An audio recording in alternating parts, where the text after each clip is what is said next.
Hirup dina akhir zaman,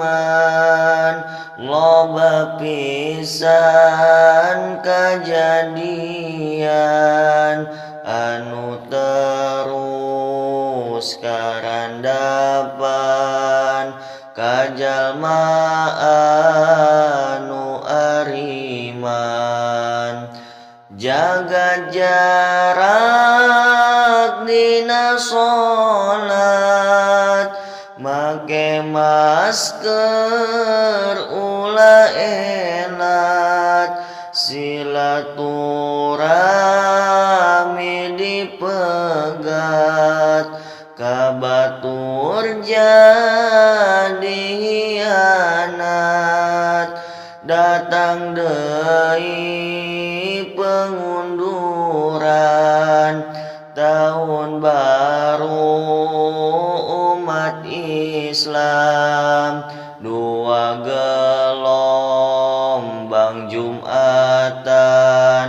asa bingung di pikiran,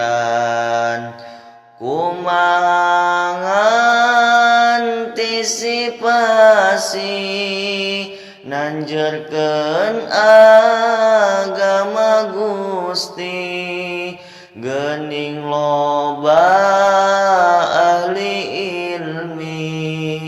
ngadukung anu terjadi, cenah ieu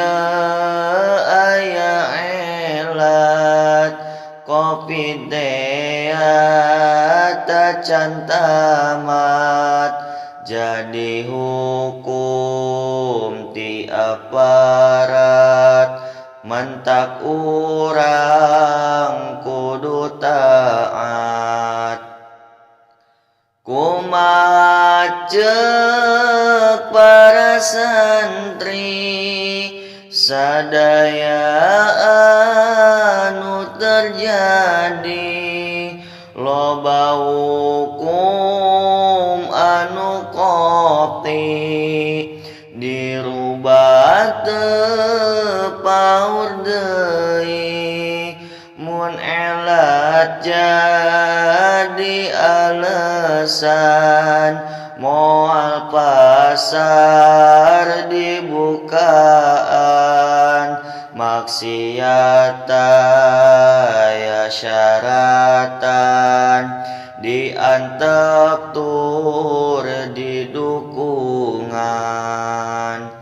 mun elat jadi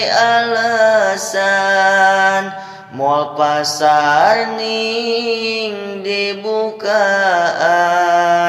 maksiat aya syaratan diantep tur didukung.